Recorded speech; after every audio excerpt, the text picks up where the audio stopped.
Bueno, buenos días, ya estamos comenzando el estudio bíblico de la Iglesia Bautista de Paso del Rey. Hoy quizá con pocos oyentes en vivo, porque hemos promovido en la Iglesia Bautista de Paso del Rey el tener una mañana, un tiempo de oración y ayuno. Así que, bueno, hay muchos hermanos que están en este momento quizá en el tiempo de oración, y por eso no vamos a tener quizá algunos, pero los pueden ver después porque queda grabado tanto por el muro de la Bautista como a través de YouTube, ¿no? en el canal titulado Samuel Mato. Así que acá estamos empezando. Bueno, ya hay algunos que están bien. Bienvenidos, buen día. Y como vimos la clase pasada, el domingo pasado, estamos terminando el sermón misional, es decir, el segundo de los sermones que aparece en el libro de Mateo. En este caso, el primero fue el sermón del monte, y en este caso el sermón que hemos llamado misional. Es el sermón del capítulo 10. Es decir, Mateo coleccionó, agrupó aquellas enseñanzas, aquellos dichos de Jesús que ya circulaban seguramente por escrito, y si no de boca en boca, primero en esa tradición oral y después por escrito, los agrupó en estos sermones, es decir, el sermón del monte por un caso y el sermón misional por el otro, ¿no es cierto?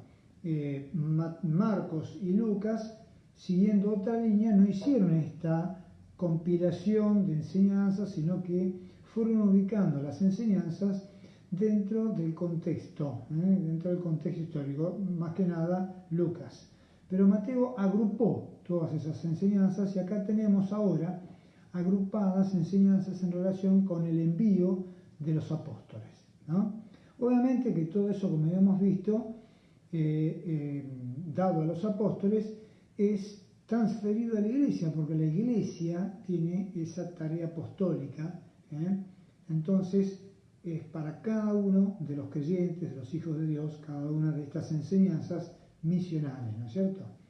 En Mateo capítulo 10, versículo 40 al 42, son 3 breves versículos, que dice: el que a vosotros recibe, a mí me recibe, y el que me recibe a mí, recibe al que me envió. El que recibe a un profeta, por cuanto es profeta, recompensa de profeta recibirá, y el que recibe a un justo, por cuanto es justo, recompensa de justo recibirá. Y cualquiera que dé a uno de estos pequeñitos un vaso de agua fría solamente por cuanto es discípulo, de cierto os digo que no perderá su recompensa. Lo primero que nos encontramos en este versículo 40 es con esa transferencia de autoridad, es decir, el Padre envió al Hijo, y de esa manera ahora el Hijo nos envía a nosotros. Es decir, que nosotros vamos en las mismas condiciones que el Hijo, no en su señorío, sino en su tarea misional, la autoridad delegada y las consecuencias de esto, como ya lo hemos visto con el tema de las persecuciones, el rechazo. Ahora también lo vemos en el hecho de aquellos que reciben, y esa es la palabrita clave del versículo 40. El que a vosotros recibe, a mí me recibe. El que a mí me recibe, recibe al que me envió. Es decir, hay una autoridad delegada del Padre al Hijo encarnado, y del Hijo a la Iglesia, el Hijo resucitado a la Iglesia, y de esa misma manera también para aquel que recibe hay recompensa. Y ahí nos lleva a la segunda palabrita que acabo de mencionar, es la palabra clave de los versículos que sigue, ¿no es cierto? Porque habla de recompensa de profeta, habla de recompensa de justo, ¿no? Y incluso aquel que recibe a uno de estos pequeñitos, por cuanto es discípulo, es decir, recompensa de discípulo, no perderá su recompensa. Es decir, habla de una palabra que nos resulta llamativa, ¿no es cierto? Recompensa, ¿no? Y entonces pensamos en la recompensa, digamos, ¿de qué tipo? ¿En esta vida o en la vida futura? ¿No es cierto? Entonces, cuando pensamos que esta recompensa tiene que ver con la vida que tenemos después de esta vida, somos tendientes a confundir la recompensa con la vida eterna. Y ahí es donde vamos a estar ahora viendo algunos textos, ¿no? Antes que nada vamos a ver el pasaje paralelo de Marcos, es decir, donde Mateo tomó esta temática, ¿no es cierto? Es en Marcos 9, 41. El contexto del versículo es otro, porque está mostrando cuando Juan, en el versículo 38, Marcos 9, 38, le respondió diciendo: Maestro, hemos visto a uno que en tu nombre echaba fuera demonios, pero él no nos sigue, y se lo prohibimos porque no nos seguía.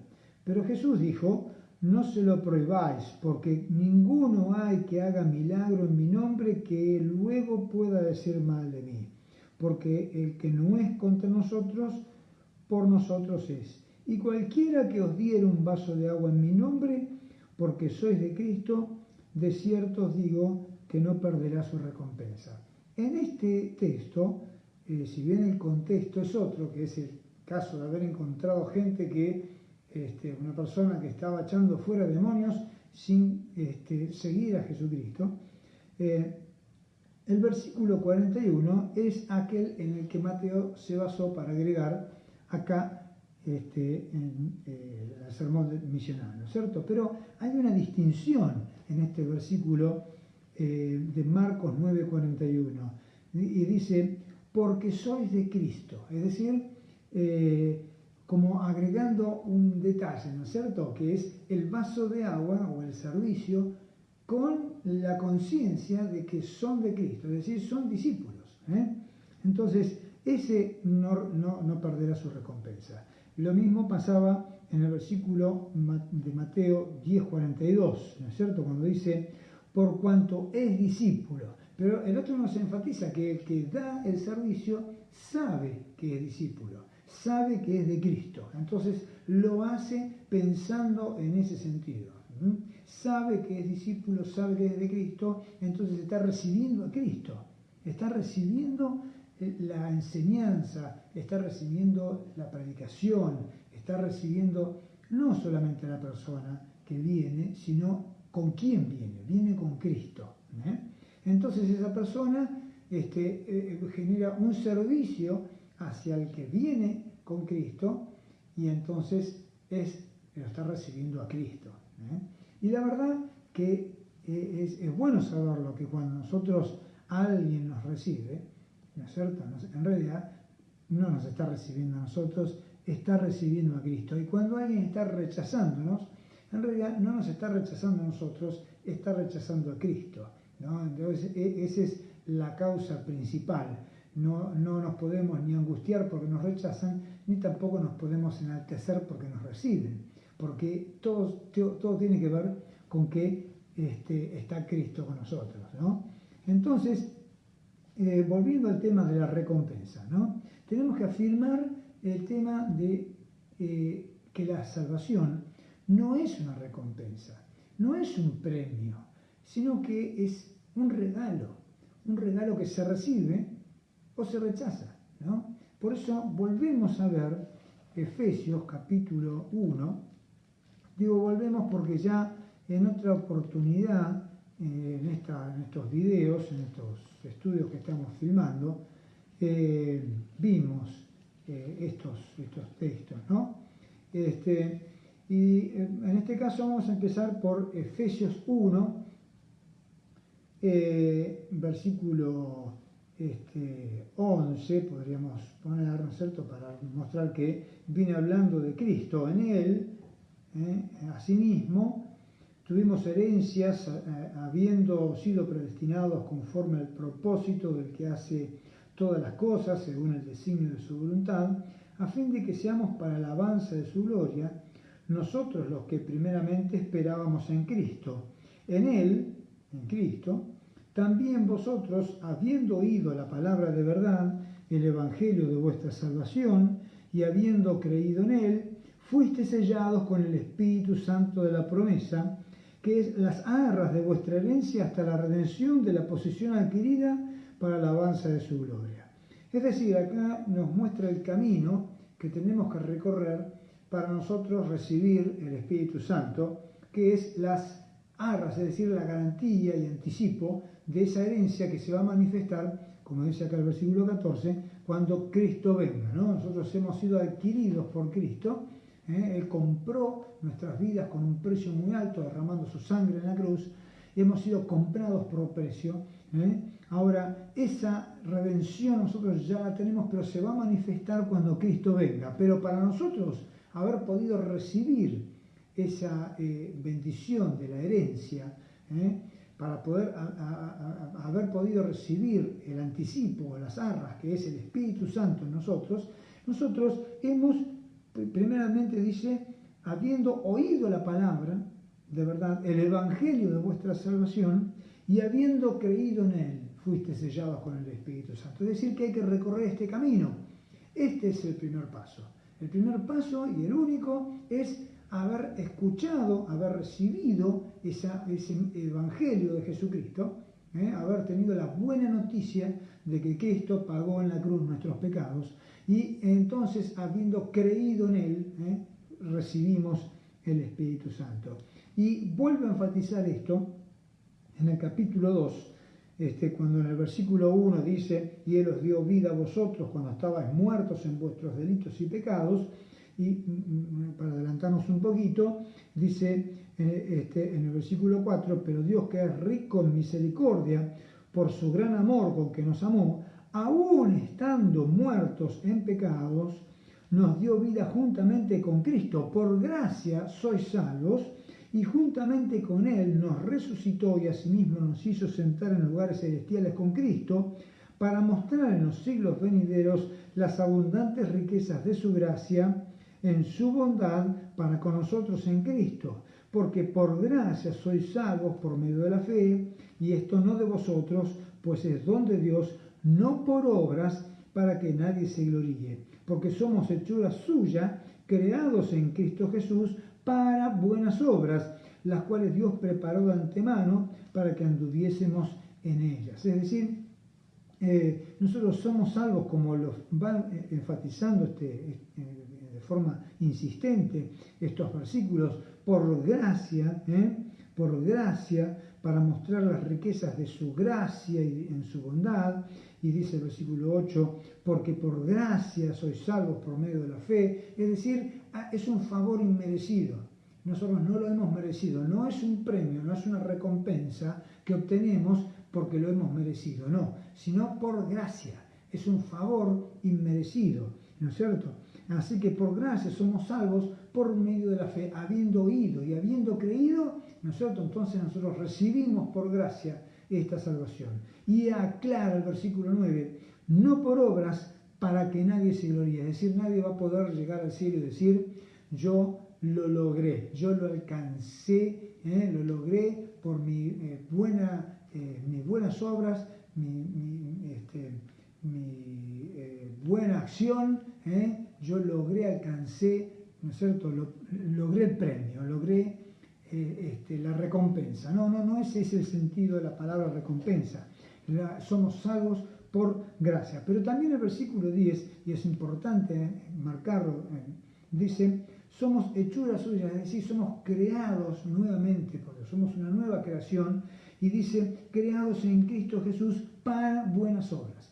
El propósito, fuimos predestinados antes de la fundación del mundo para esto, para buenas obras. Pero nosotros nos hemos apartado, como dice en Isaías, cada cual se apartó por su camino. Entonces, ese predestino que Dios había establecido para los seres humanos fue dañado completamente.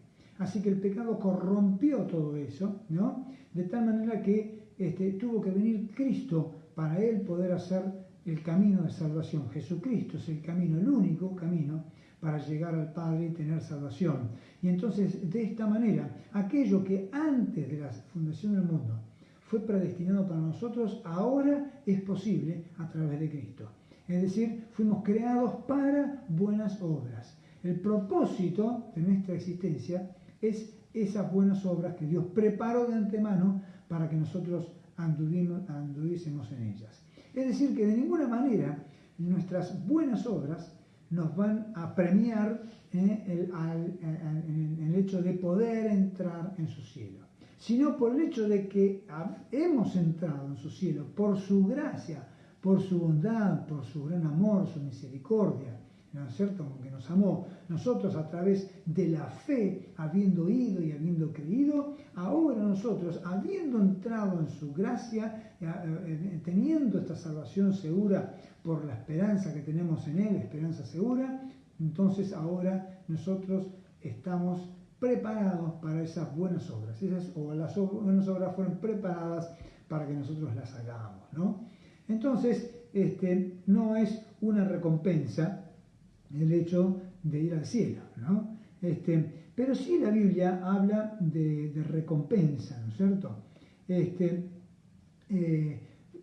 Antes vamos a enfatizar un poco más esta cuestión de la salvación por la fe, mostrando el hecho de que ninguno de nosotros estamos en condiciones de merecer el cielo como una recompensa, la entrada en su cielo como una recompensa. En Romanos capítulo 3, por ejemplo, desde el versículo 21, dice: pero ahora, aparte de la ley, se ha manifestado la justicia de Dios testificada por la ley y por los profetas. La justicia de Dios, Jesucristo es la justicia de Dios, ¿no? No el juicio de Dios, sino la justicia de Dios, es decir, cómo se manifiesta el hecho de que Dios nos hace justos, ¿no? La justicia de Dios se manifiesta por medio de la fe en Jesucristo, dice el versículo 22, la justicia de Dios por medio de la fe en Jesucristo, para todos los que creen en Él, porque no hay diferencia por cuanto todos pecaron y están destituidos de la gloria de Dios, siendo justificados gratuitamente por su gracia mediante la redención que es en Cristo Jesús, a quien Dios puso como propiciación por medio de la fe en su sangre para manifestar su justicia a causa de haber pasado por alto en su paciencia los pecados pasados, con la mira de manifestar en este tiempo su justicia a fin de que Él sea el justo y el que justifica al que es de la fe de Jesús. ¿Dónde pues está la jactancia? Queda excluida. ¿Por cuál ley? ¿Por la ley de las obras? No, sino por la ley de la fe. Es decir, no hay nada que yo pueda hacer y con lo que me pueda jactar, enorgullecer, de que yo logré justificarme. No, porque esa no es esa es la justicia de los hombres, no sirve. No sirve. Se ha manifestado la justicia de Dios, que es que el justo murió por los injustos. Entonces, Jesucristo, el justo, murió pagando Él. Él es la justicia de Dios. Él pagó por los injustos. ¿Y quiénes son los injustos? Todos. Todos somos injustos. Todos, no hay diferencia, dice el versículo 23 y 22, no hay diferencia, por cuanto todos pecaron y están destituidos de la gloria. Es decir, ninguno de nosotros estamos accesibles por nuestros propios méritos a la gloria de Dios. No es una recompensa entonces, no es un premio, se recibe como un regalo. Cristo, el justo, pagó por los injustos y nosotros lo recibimos como parte de la justicia de Dios. La justicia de Dios se manifestó entonces en que el justo, Jesucristo, el único justo, el único hombre justo, sin pecado, pagó Él por nosotros. Entonces, Jesucristo, Dios es el que es la justicia, a fin de que Él sea el justo y el que justifica. Entonces, así se manifiesta la justicia de Dios. ¿Cuál es la jactancia? Ninguna jactancia. No hay jactancia en esto, ¿no es cierto? En Romanos capítulo 5, entonces, concluye diciendo justificados, no es que somos justos, somos justificados por el justo. Jesucristo, el justo, pagó y entonces su sangre derramada en la cruz nos justifica a los que tenemos fe. Por eso dice en Romanos 5.1, justificados pues por la fe, tenemos paz para con Dios por medio de nuestro Señor Jesucristo, por quien también tenemos entrada por la fe a esta gracia en la cual estamos firmes y nos gloriamos en la esperanza de la gloria de Dios. Es decir, hemos entrado en la gracia por la fe, porque Él nos ha hecho justos, muriendo Él, el justo, por los injustos. Bien, entonces, queda claro, ¿no es cierto?, que no es un premio, no lo recibimos como una recompensa por habernos portado bien, por haber hecho buenas obras. No es así, es por gracia. ¿Quién puede alcanzar la medida de hacer algo de más, ¿no es cierto?, para pagar lo que hizo mal? Porque cuando nosotros decimos, bueno, de acá más voy a vivir una vida recta, ¿no es cierto?, y pudiéramos hacerlo de esa manera. Imaginemos que de ahora en más pudiéramos vivir una vida sin un solo pecado, que es imposible, pero seríamos hipócritas si decimos que lo logramos, ¿no? Pero de acá en más vamos a vivir una vida sin pecado, ¿no es cierto? Pero ¿qué pasa con los pecados pasados? ¿No es cierto? Tendríamos que hacer una vida sin pecado y algo más para ir pagando los pecados pasados, ¿no es cierto? Entonces solamente había una salida, y esta es que el justo, Jesucristo, sin pecado, Él pagó por todos nuestros pecados,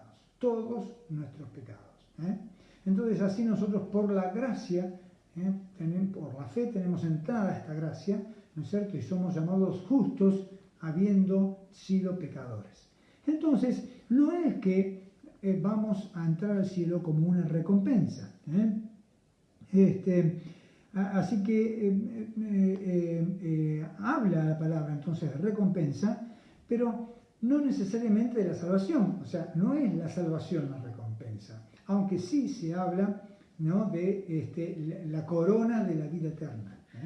En realidad, en definitiva, la vida eterna es una gracia tan grande, ¿no es cierto?, poder entrar en la gracia. Somos coronados con gracia, ¿no es cierto?, pero no es un premio, ¿no es cierto? Pero en este pasaje que hemos leído de Mateo capítulo 10, nos hablaba de la recompensa que recibe alguien que va a recibir alguien que recibió a una persona, un discípulo, profeta o justo, que va en el nombre de Jesucristo, ¿no? Reciben a Cristo cuando reciben a una de estas personas. Y entonces podemos ir a 1 Corintios capítulo 3, 1 Corintios capítulo 3, en donde nos habla de los dos temas al mismo tiempo, la vida eterna y la recompensa. Y ahí se nos va a hacer un poco más claro, porque el ejemplo es bien contundente, bien claro, de cómo es este tema de la recompensa y la salvación, o la salvación primero y la recompensa después, ¿no? 1 Corintios 3, en el versículo 5, habla de los que llevaron la palabra a Corinto, ¿no? Tenemos que entender que el contexto acá era que en la iglesia de Corinto había divisiones, porque unos decían yo soy de Pablo, yo soy de Apolo, y otros decían no, yo soy de Cristo, ¿no? Entonces a ver quién era mejor o a quién seguía, ¿no? O a quién tenía por líder. Entonces estas divisiones son las que ataca Pablo en este pasaje. Pero hablando de estas cuestiones, Pablo en el versículo 4 dice, 5 dice, ¿qué pues es Pablo y qué es Apolos? ¿Qué es? Pablo está hablando de sí mismo, ¿qué es Pablo y qué es Apolos, el otro predicador, ¿no? ¿Qué es Pablo y qué es Apolos? Servidores por medio de los cuales habéis creído, y eso según lo que a cada uno concedió el Señor. yo planté, Apolos regó. Pone el ejemplo de la siembra y la cosecha, ¿no es cierto? Yo planté, es decir, Pablo puso la semilla y Apolos, con la palabra que dio, regó. Pero el crecimiento lo ha dado Dios, es decir, esto es algo que lo maneja Dios. Uno siembra, el otro atiende la semilla, ¿no? Pero el que da el crecimiento es el Señor. Así que, dice el versículo 7, así que ni el que planta es algo, ni el que riega, sino Dios que da el crecimiento. Y el que planta y el que riega son una misma cosa, aunque cada uno recibirá su recompensa. Acá habla otra vez de la palabrita recompensa. Recibirá su recompensa conforme a su labor. Es decir, acá nos está hablando de que Pablo y Apolos son una misma cosa, son siervos de Dios. Dios le dio la tarea, no es que uno es mejor porque hace una tarea mejor y el otro es peor porque hace una tarea menor. No hay diferencia en esto, dice. Cada uno recibió de Dios la tarea que tiene que hacer. Pero cada uno recibirá recompensa. Es decir, de acuerdo a su labor, conforme a su labor. Es decir, a lo que le fue encomendado, pero al mismo tiempo de cómo lo hizo. Pero vamos a seguir porque el pasaje es mucho más esclarecedor en cuanto a esta cuestión de la salvación y la recompensa. Dice en el versículo 9, porque nosotros somos colaboradores de Dios y vosotros sois labranza de Dios, edificio de Dios. Es decir, nos está poniendo dos ejemplos. Está poniendo el caso de que aquellos que recibieron la palabra son como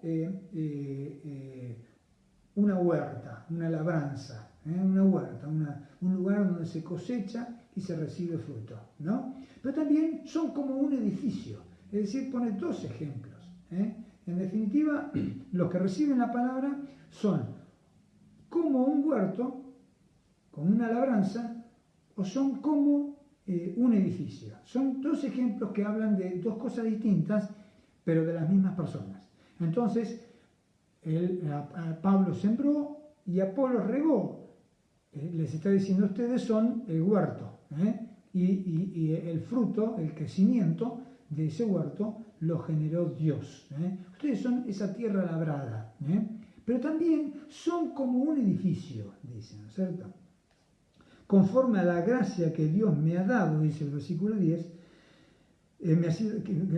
conforme a la gracia de Dios que me ha sido dada, yo como perito arquitecto puse el fundamento y otro edifica encima, pero cada uno mire cómo sobreedifica. Entonces, volviendo al ejemplo del edificio, o pasando al ejemplo del edificio, primeramente dijo yo planté, Apolos regó, pero ahora está cambiando la ilustración y dice yo puse el fundamento y Apolos edificó encima. Pero cada uno mire cómo sigue edificando, dice, ¿no? Y va a aclarar cuál es el fundamento. Hay que tener en cuenta que en la antigüedad las grandes construcciones o las construcciones sólidas, ¿no?, se hacían buscando una roca, buscando la peña, una peña grande, una roca que sostenga eso. Tenemos otro pasaje en Mateo 7 justamente del ejemplo de dos personas. Uno edifica su casa sobre la roca y otro edifica sobre la arena, ¿no es cierto? Este pasaje de Mateo capítulo 7 nos habla de que el que edificó su casa sobre la roca es el que oyó la palabra de Dios y la puso por obra, la hizo, cumplió lo que dice la palabra, ¿no? En cambio, el que edifica la casa sobre la arena es el que oye la palabra pero no la hace, ¿no? Por más que la haya oído y entendido, pero no la ejecuta, no la concreta en hechos, es lo mismo que nada. Las dos casas fueron vientos, tormenta, y las dos casas recibieron lo mismo, pero aquel que hizo la palabra, que oyó, ese se mantuvo firme. Esa es una ilustración, pero acá hay otro ejemplo. Es decir, el fundamento es una roca. No está hablando ahora acá del que oye la palabra y la hace, sino de cuál es tu fundamento. en este caso, el fundamento de salvación, ¿no? Por eso volvamos a este pasaje, dice, yo puse el fundamento. Y el versículo 11 dice, porque nadie puede poner otro fundamento que el que está puesto, el cual es Jesucristo. Es decir, ¿dónde o en quién está fundamentada tu salvación? Tu salvación está fundamentada en tus obras, en tu acción, en lo que vos hiciste y suponés que mereces entrar en el cielo por lo que hiciste. Eso no es fundamento, ¿no? Eso no está mal fundamentada tu vida, tu salvación eterna. El único fundamento que existe para tener vida eterna es Jesucristo. Cuando nuestra fe está puesta en Jesucristo, somos salvos por medio de la fe, por su gracia. Él es el justo que pagó por los injustos. Él es el fundamento de nuestra salvación. Ahora estamos afirmados sobre la roca, que es Cristo. Entonces, nadie puede poner otro fundamento que el que está puesto, el cual es Jesucristo. Entonces, vamos a seguir con la línea de este ejemplo que pone Pablo acá, es decir, Jesucristo como fundamento de salvación. No nos confundamos entonces ahora con el ejemplo de Mateo capítulo 7, que es la misma ilustración, pero con otro énfasis. El énfasis de aquel capítulo 7 es el de el llevar a la práctica la palabra. El llevar a la práctica la palabra. En Efesios capítulo 2 tenemos otro ejemplo de fundamento. La iglesia está fundamentada sobre la enseñanza de los apóstoles y los profetas, dice, ¿no es cierto? Ese es otro tema que ya lo hemos visto en el estudio de Mateo 10.1, ¿no? Es decir, habla de la iglesia como un edificio y el fundamento es la Biblia, la palabra, el Antiguo y el Nuevo Testamento, ¿no es cierto? Pero acá está hablando de otro tema, es decir, la misma ilustración, pero con otro énfasis. Y el énfasis acá es la vida eterna, la salvación. ¿Qué fundamento tenés vos para salvarte? ¿Cuál es tu fundamento? ¿Estás afirmado en tu buena conducta? ¿Estás afirmado en tu herencia, ¿no? Familiar? No se puede poner otro fundamento, solamente Jesucristo. Jesús dijo, yo soy el camino, la verdad y la vida, nadie viene al Padre si no es por mí. Los apóstoles marcaron claramente que no fue dado otro nombre, no hay otro nombre dado a los hombres en que podamos ser salvos, sino Jesucristo hombre. Así que solamente a través de Jesucristo, el fundamento, podemos ser salvos. Así que, porque nadie puede poner otro fundamento que el que está puesto, el cual es Jesucristo. No es Jesucristo y las obras, o Jesucristo y la iglesia, o no, es solamente Jesucristo, solamente Jesucristo. Entonces, el que invocar el nombre del Señor será salvo. No hay otro medio, solamente Jesucristo. Un único fundamento, no un fundamento a medias, un solo fundamento, Jesucristo. Así que sobre este fundamento, uno tiene que ver qué va a edificar. Versículo 12. Y si sobre este fundamento alguno edificare oro, plata, piedras preciosas, madera, heno, hojarasca, es decir, menciona distintos elementos con los que uno puede edificar algo, una casa, algo, ¿no es cierto? Pongamos una casa. En realidad el ejemplo va a cómo edificamos nuestra vida. Nuestra vida está fundamentada en Cristo. Pero ahora, ¿con qué materiales vamos a edificar? Entonces menciona varios materiales. Oro, plata y piedras preciosas son materiales que no se destruyen con el fuego, ¿no? Pero madera, heno y hojarasca sí se destruyen con el fuego. Y entonces es lo que los versículos que vienen está relacionado con eso, justamente, con el fuego, cómo acciona sobre estos materiales, ¿no? Dice en el versículo 13, la obra de cada uno se hará manifiesta, porque el día la declarará, pues por el fuego será revelada y la obra de cada uno, cual sea, el fuego la probará. Acá está hablando obviamente del juicio. Todos vamos a pasar por el juicio final. Todos vamos a pasar, ¿no? las obras, por las malas obras, vamos a ser todos condenados. Pero por la fe, aquellos que tienen el fundamento puesto en Jesucristo, vamos a ser salvos. Aquellos que no tienen el fundamento, que su vida no está fundamentada en la roca que es Jesucristo, no tienen el fundamento. No hay fundamento en su salvación. Entonces, no tienen salvación. Pero todos vamos a ser juzgados y obviamente el juicio va a ser todos estamos destituidos de la gloria de Dios. Ese es el dictamen que ya lo tenemos. Todos estamos condenados. Pero aquel que recibe a Cristo tiene su vida, su salvación, su confianza puesta en Jesucristo, está fundamentada en Jesucristo y entonces ahora puede edificar su vida. Porque tiene un fundamento. Antes no tenía fundamento, ahora sí tiene fundamento. Es Jesucristo. Entonces, sobre esa vida de fe en Jesucristo, edificamos nuestra vida. ¿Y con qué materiales? Ahora, el día del juicio final va a revelar qué hemos hecho sobre ese fundamento. ¿Qué hemos edificado sobre ese fundamento?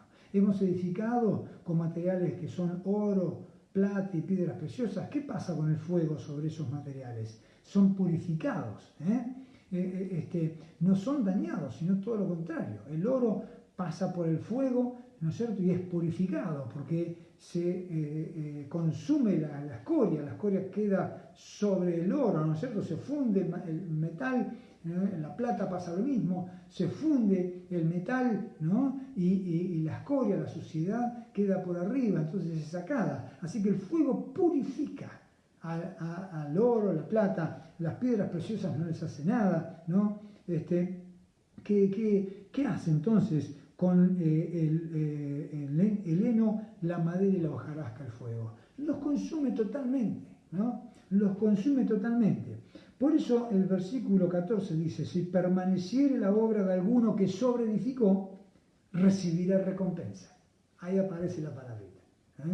Recibirá recompensa. Es lo que decía en el versículo 8. Aunque cada uno recibirá recompensa conforme a su labor, ¿no? De acuerdo a su trabajo en el Señor, de acuerdo a su jornada de trabajo, ¿no? A su labor. Como obrero en la obra, ¿no es cierto? Recibimos una tarea y de acuerdo a su labor va a recibir recompensa.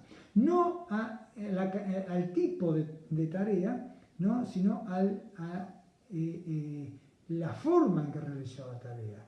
Porque Apolos y Pablo tenían distinta tarea. Uno sembraba, el otro regaba, pero dice, son una misma cosa, dice el versículo 8. El que planta y el que riega son una misma cosa, pero cada uno recibirá recompensa conforme a su labor. O sea, ¿cómo lo hizo? No tanto qué hizo, sino cómo lo hizo. Obviamente que a más responsabilidad, ¿no es cierto?, más compromiso, más jugarse por el nombre de Jesucristo, ¿no es cierto? Entonces, más recompensa, ¿no? Cada uno recibirá recompensa conforme a su labor. Así que, ¿cómo es esto? Bueno, vamos a continuar con el ejemplo, mejor dicho, ¿no? Cada uno hace su vida, edifica su vida sobre ese fundamento que es Jesucristo. Entonces, imaginemos a alguien que edificó su vida, una vida construida, una casa construida, especialmente con oro, plata y piedras preciosas, y tiene algunos adornos baratos de heno, madera y hojarasca, ¿no? Entonces, esa vida pasa por el fuego del juicio final y se consume absolutamente todos los adornos, Todos esos adornos son consumidos, queda solamente la casa hecha de oro, de plata y piedras preciosas, y ahora purificada, porque si tenía algunas escorias, esas son sacadas, ¿no? Bien, ahí está, ahí quedó la casa en pie, sobre el fundamento que es Jesucristo. Pero ahora otro construyó su vida principalmente de heno, madera y hojarasca, con algunos adornos de oro, plata y piedras preciosas, ¿no? Ahora pasa por el mismo fuego del juicio final, pasa esa vida, y claro, toda la casa se quema y caen los pequeños adornos de oro, plata y piedras preciosas que son purificados, ¿no? Se quedó sin casa, ¿no? Se quedó sin casa. Caen esos adornos de oro, plata y piedras preciosas sobre el fundamento. ¿Qué dice este versículo sobre esto que estamos analizando, ¿no? Que es lo que viene diciendo en los versículos anteriores? Ahora dice, versículo 14, si permaneciere la obra de alguno que sobreedificó, es decir, la casa con algunos adornos de heno, madera y hojarasca, que recibirá recompensa. Si la obra de alguno se quemare, la casa edificada con heno, madera y hojarasca, pero con algunos adornos de oro, plata y piedras preciosas, si la obra de alguno se quemare, él sufrirá pérdida. Sufrirá pérdida, no va a recibir recompensa, sufrirá pérdida, claro, se va a quedar sin casa, ¿no? No va a tener nada, pero sigue diciendo el versículo 15, si bien el mismo, él, ¿no es cierto?, esa persona, él mismo será salvo, aunque así como por fuego. Es decir, no le va a quedar nada como para recibir recompensa, pero será salvo, ¿por qué? Porque tiene el fundamento, que es Jesucristo. Obviamente este pasaje nos está animando a tener recompensa, ¿no? Este pasaje nos está animando a que nuestra labor en Cristo sea de tal manera que recibamos recompensa. Entonces nos anima a analizar qué estamos edificando sobre la roca. Ya estamos sobre la roca, que es Jesucristo. Tenemos esta salvación segura en Cristo. Ahora, ¿qué edificamos sobre esta roca? El pasaje de Mateo, entonces, capítulo 10, nos habla de recompensa, ¿no es cierto? Nos habla de recompensa, pero esta recompensa no es la salvación la que nos está hablando Mateo 10, ¿no? Sino lo que edificamos teniendo ya nuestra salvación. Hemos leído en Efesios capítulo 10, ¿no es cierto? Entonces, Efesios capítulo 2, versículo 10, el propósito de Dios para nuestras vidas, ¿no es cierto? ¿Para qué fuimos creados en Cristo Jesús? ¿Para qué fuimos creados? Fuimos creados para buenas obras, porque somos hechura suya, creados en Cristo Jesús para buenas obras. Es decir, somos una nueva creación. Todavía no se ha manifestado lo que vamos a hacer, pero cuando Cristo venga, seremos semejantes a Él. Así dice en 1 Juan capítulo 3, versículo 1, 2 y los siguientes, ¿no? Es decir, todavía no se manifestó lo que somos. Cuando Él venga, vamos a saber nosotros mismos qué somos realmente, qué significa ser hijos de Dios. Porque somos una nueva creación, limitados en este tiempo presente, en este cuerpo y en esta realidad presente. Pero cuando Cristo venga se va a manifestar plenamente lo que somos. Somos hijos de Dios. Ahí vamos a ver entonces, y vamos a decir, ¿cuánto tiempo perdí? Porque fui creado para buenas obras y no las hice. Edifiqué heno, madera y hojarasca y ahora ya está, ¿no es cierto? Ahora soy salvo, estoy en el reino de Dios, pero no edifiqué nada, no tengo nada. El fuego del juicio final me dejó sin obras que yo para presentar, ¿no? Fuimos creados para buenas obras, para presentar esas buenas obras cuando lleguemos, para presentar oro, plata y piedras preciosas. Para eso fuimos salvados, para eso fuimos creados nuevamente en Cristo Jesús, ¿no? Esa nueva creación, ¿no es cierto? Hay un énfasis que el apóstol Pablo pone en relación con este tema de los tesoros en el cielo, las coronas, ¿no? Y este énfasis yo quiero rescatar, ¿no es cierto? Porque hay muchas cosas buenas que nosotros podemos hacer, pero ¿qué está, digo yo, en la mente del Señor Jesús, ¿no? Porque uno a veces supera alguna etapa en la vida y dice, bueno, ahora ya superé esta etapa, ahora me voy a ocupar de esta otra, ¿no es cierto? Y uno puede pensar que Jesucristo ya murió, ya pagó nuestros pecados, ya resucitó y Él ya superó esa etapa y ahora está en otra etapa, en la gloria, ¿no? Pero yo entiendo por las Escrituras que el Señor sigue pensando por aquellos que no son salvos de la misma manera que en la cruz. Yo pienso por el hecho de que Él es paciente para con todos, no queriendo que ninguno perezca, sino que todos procedan al arrepentimiento, ¿no? Por eso Él está demorando su venida, así nos dice en Pedro, ¿no es cierto? En las epístolas de Pedro, ¿no? Entonces Jesucristo está pendiente de aquellos que no son salvos, aquellos que no tienen el fundamento puesto en Jesucristo, de la misma manera que aquel momento que estaba en la cruz, cuando decía, Padre, perdónalos porque no saben lo que hacen, ¿no? Su énfasis todavía no terminó, no concluyó, no es que pasó a una nueva etapa. A esa nueva etapa Él, pienso yo, no puedo hablar por Él, ¿no es cierto?, pero pienso yo que esa nueva etapa la va a pasar cuando Él venga a buscar a su iglesia. Pero mientras tanto, estamos en este tiempo de gracia. Y en este tiempo de gracia, el Señor está ocupándose con su iglesia, y en esto sí tenemos mucho para decir en la Biblia. Él está ocupándose con su iglesia para que todos sean salvos. Su deseo es que todos vengan al conocimiento de la verdad, ¿no? Entonces, ¿cuál es nuestra corona? ¿Cuál es nuestro tesoro en los cielos, ¿no? El apóstol Pablo en Filipenses habla de los mismos filipenses como su corona. Y dice en Filipenses 4, Primera Tesalonicenses, capítulo 2. Filipenses 4:1, así dice, ¿no? De los filipenses. Así que, hermanos míos,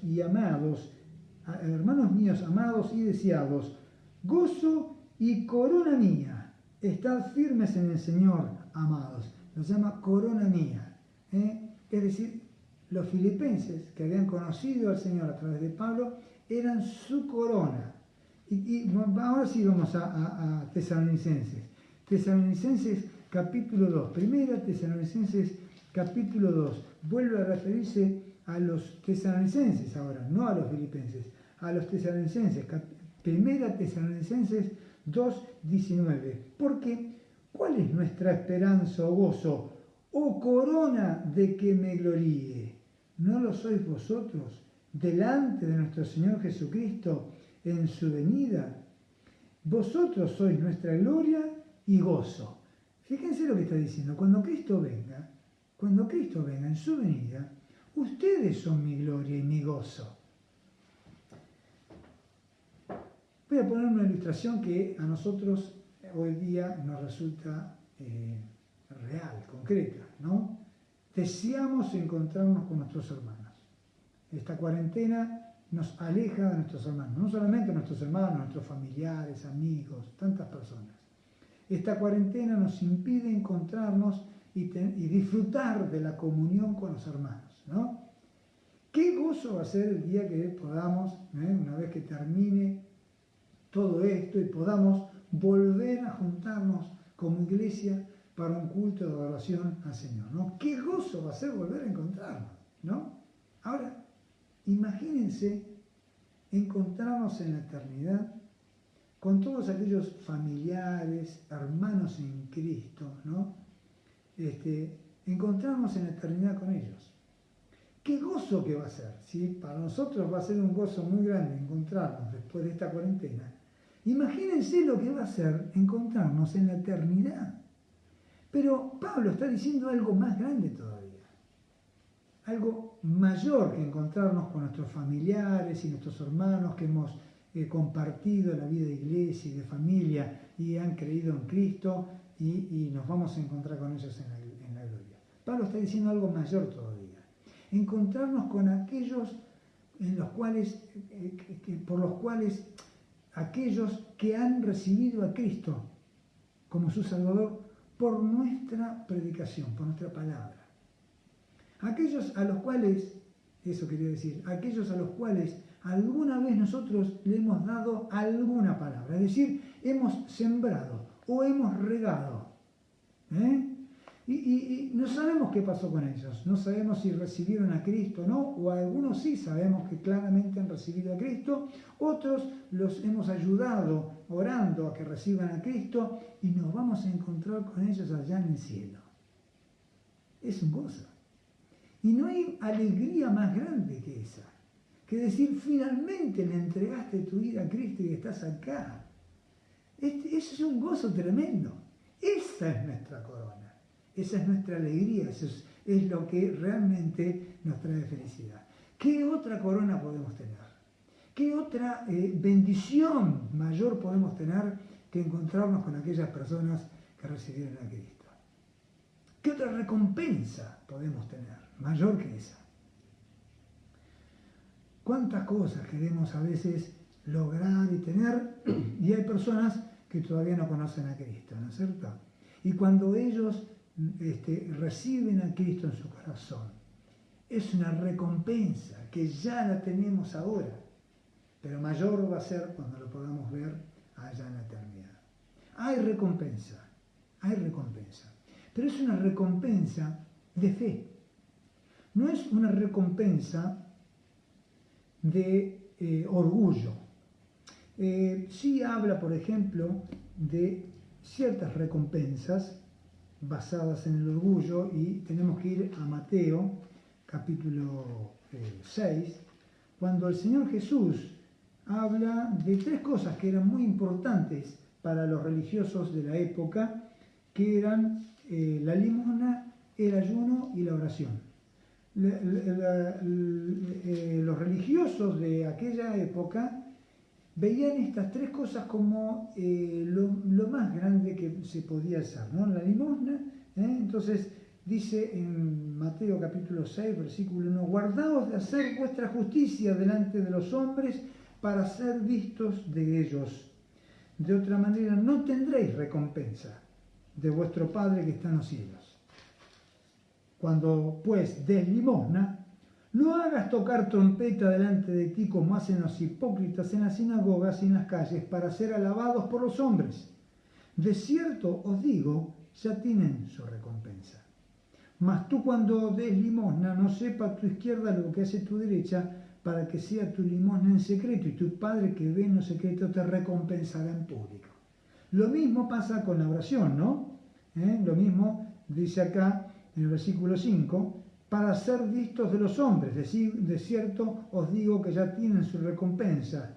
Y sobre el ayuno también, que ayunaban para ser vistos por los hombres, ¿no es cierto? Dice, porque ellos demudan sus rostros para mostrar a los hombres que ayunan. De cierto os digo, ya tienen su recompensa. Es decir, cuando hacemos cosas para que los demás nos vean y nos alaben, esa es la única recompensa que vamos a recibir. Ese hecho, esa acción no cuenta para recompensa, porque ya tiene recompensa. Es una recompensa miserable, es la alabanza de aquellos que nos vieron. O, aunque no nos alaben, simplemente el hecho de que nosotros pensamos que nos vieron, ¿no? Y nos sentimos conformes. Es decir, para ser vistos por los hombres, para que nos vean, para tener prestigio, para enorgullecernos de lo que hemos hecho, ¿no? Es una cosa tan sutil, ¿no es cierto?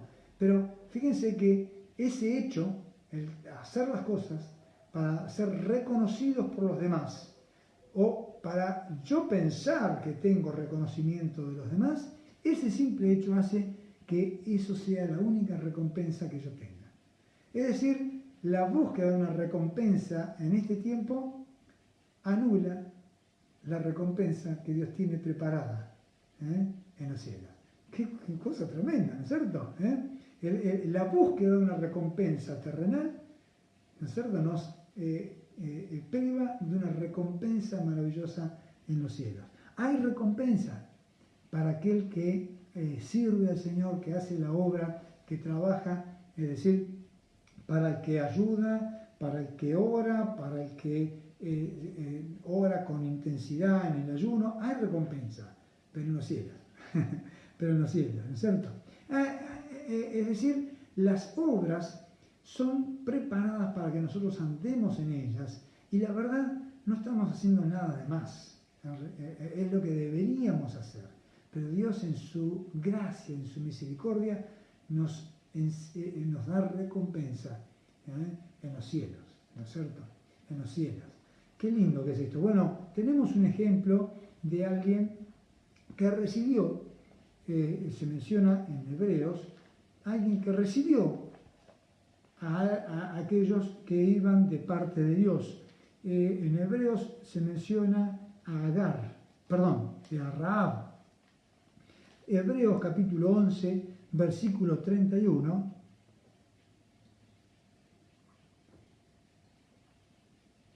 Dice, por la fe Rahab, la ramera, no pereció juntamente con los desobedientes, habiendo recibido a los espías en paz. Es decir, esta mujer que había sido ramera, recibe a los espías.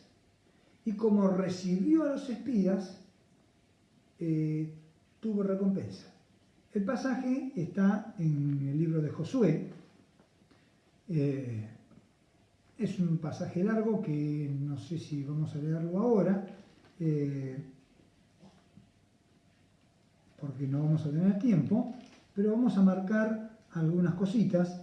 En Josué capítulo 2 está el relato en donde sucede justamente esto.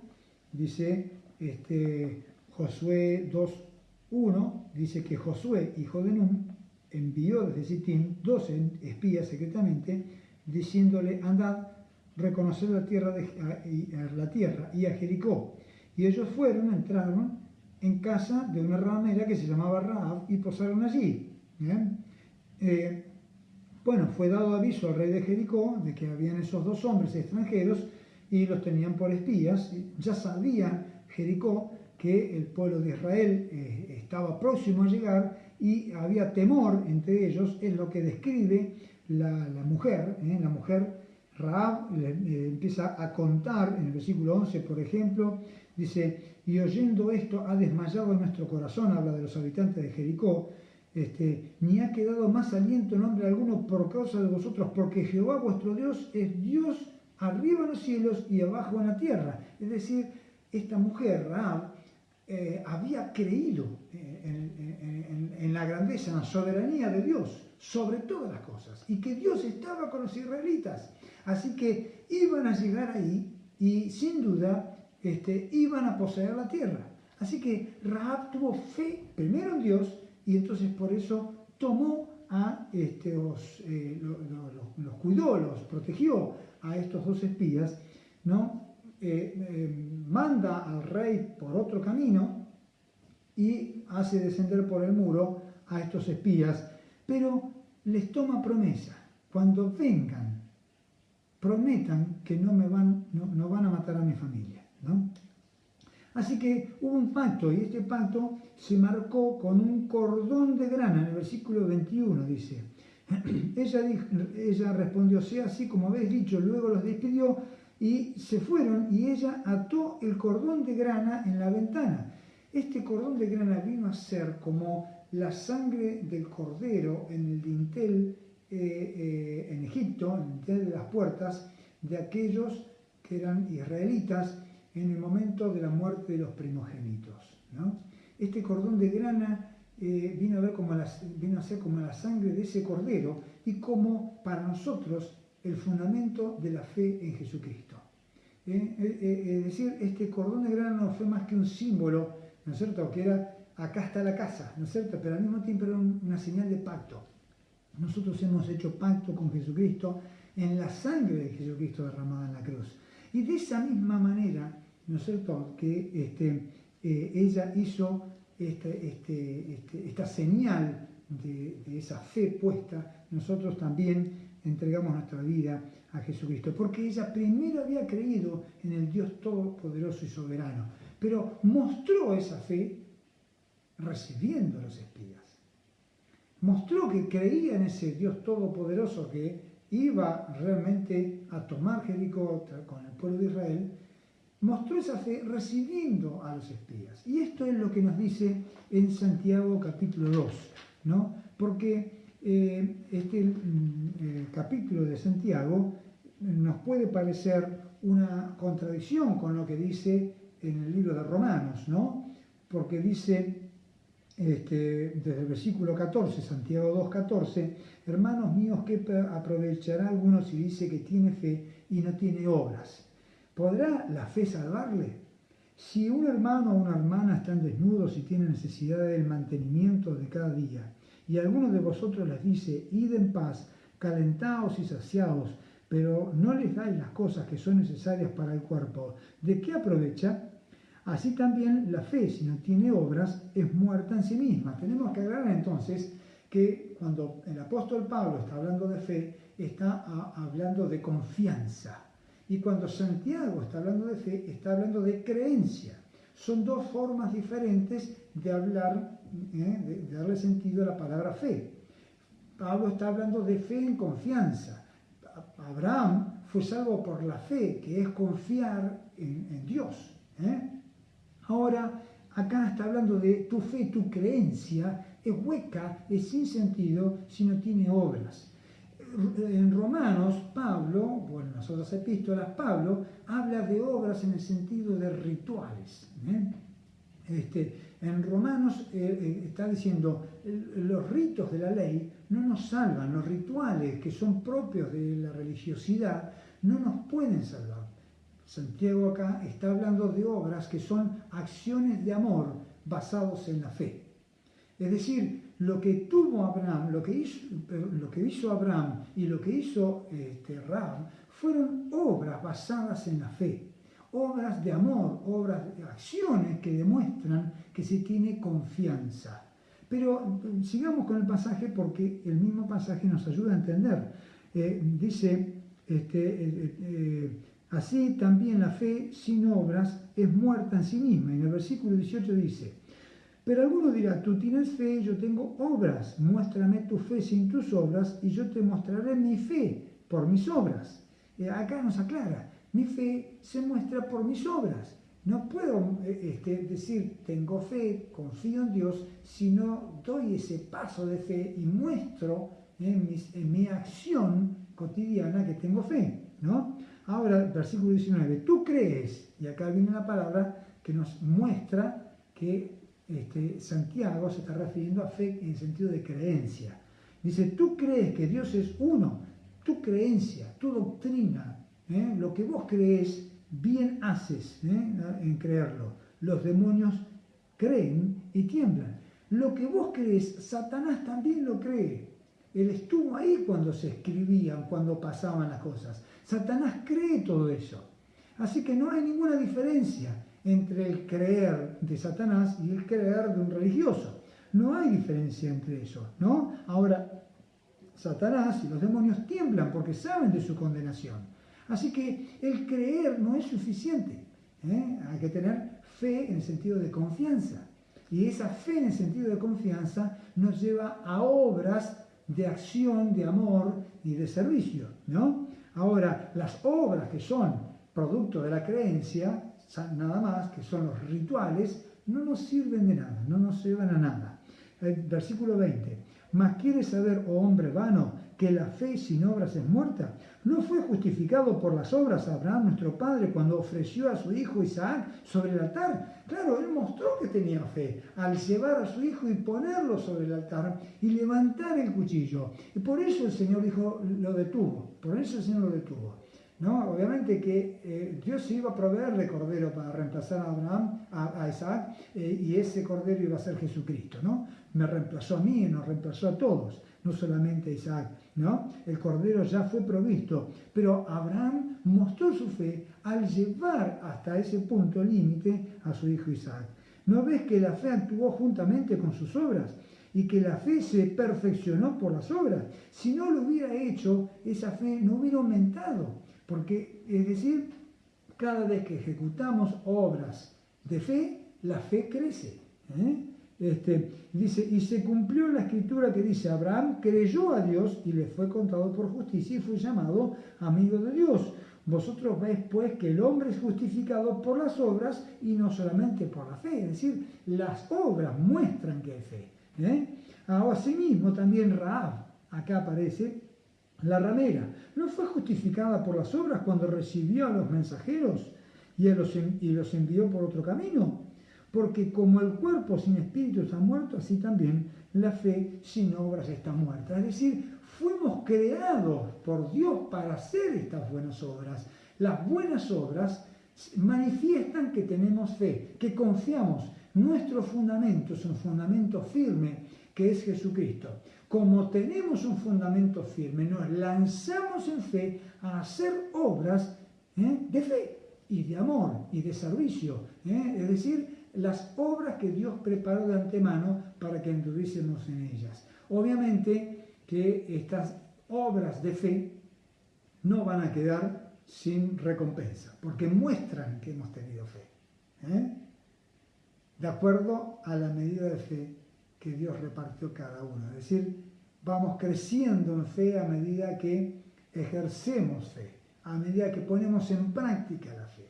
Si no la ponemos en práctica la fe es una fe infantil, una fe inmadura, una fe que no ha desarrollado su potencial máximo, ¿no es cierto?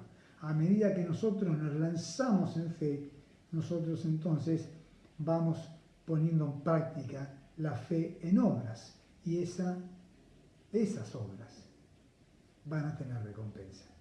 Entonces podríamos terminar con 1 Corintios capítulo 15, que en los últimos versículos nos dice, en versículo 55, ¿dónde está, oh muerte, tu aguijón? ¿Dónde, oh sepulcro, tu victoria? Ya que el aguijón de la muerte es el pecado, y el poder del pecado la ley. Mas gracias sean dadas a Dios que nos da la victoria por medio de nuestro Señor Jesucristo. Así que, hermanos míos amados, estad firmes y constantes, creciendo en la obra del Señor siempre, sabiendo que vuestro trabajo en el Señor no es en vano. Bueno, vamos a cortar acá esta reflexión sobre este pasaje de Mateo capítulo 10, y con esto ya estamos terminando el sermón misional, porque como vemos, el sermón misional termina al decir en el capítulo 11, versículo 1, cuando Jesús terminó de dar estas instrucciones a sus discípulos, ahí se concluye, es la expresión que Mateo usa para concluir el sermón misional. O sea que con este pasaje hemos terminado el capítulo 10, que es lo que hemos llamado el sermón misional. Aquellos que se han ido incluyendo en el transcurso del estudio, recuerden que pueden volver a ver este video acá en La Bautista y en YouTube, y pueden revisar los textos y los pasajes. Muy bien, que Dios los bendiga, hermanos. Hasta el próximo estudio bíblico.